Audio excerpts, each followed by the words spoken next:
तमिळनाडूत नेते, अभिनेते तसंच क्रिकेटपटूंनी मतदानाचा हक्क बजावलेला आहे.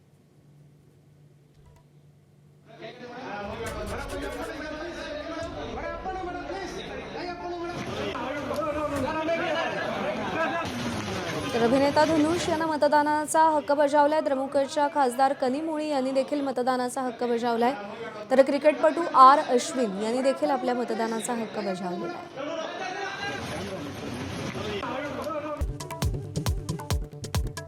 बारामती आणि राहुरी पोटनिवडणुकीसाठी मतदान. बारामतीत सकाळी 11 वाजेपर्यंत सरासरी 20.55%, तर राहुरीमध्ये 18.22% मतदान. बारामतीत 22 उमेदवार रिंगणात.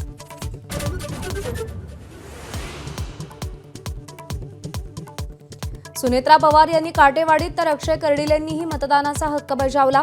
बारामतीकर कर्तव्य म्हणून मतदान करतायत. मतदानानंतर सुनेत्रा पवारांची प्रतिक्रिया.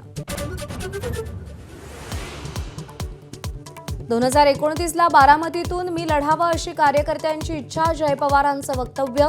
तर पवार विरुद्ध पवार लढत होण्याची शक्यता नाकारता येत नाही. रोहित पवारांचं वक्तव्य. तमिळनाडूमध्ये सकाळी 11 वाजेपर्यंत सरासरी 37.56% मतदान. सगळ्या 234 जागांवर मतदानासाठी मतदारांच्या रांगा. सेलिब्रिटींनीही मतदानाचा हक्क बजावला. पश्चिम बंगालमध्ये पहिल्या टप्प्यात 152 जागांवर चुरशीनं मतदान. सकाळी 11 पर्यंत सरासरी 41.11% मतदानाची नोंद. अभूतपूर्व सुरक्षा व्यवस्थेत मतदानाला सुरुवात.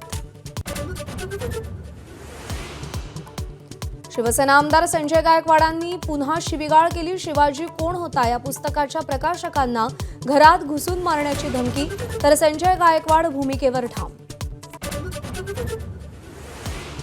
शिवसेनेच्या पक्ष आणि चिन्हावर आज सुप्रीम कोर्टात सुनावणी. यादीमध्ये खटला 36व्या क्रमांकावर. आज तरी सुनावणी होणार का असा प्रश्न.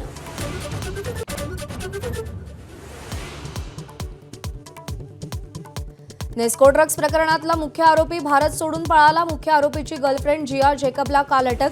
नेस्को ड्रग्ज पार्टी प्रकरणी आतापर्यंत 11 आरोपींना अटक.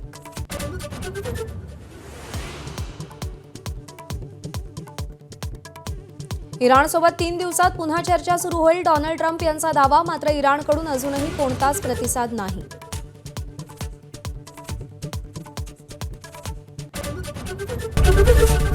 एबीपी माझा, उघडा डोळे बघा नीट.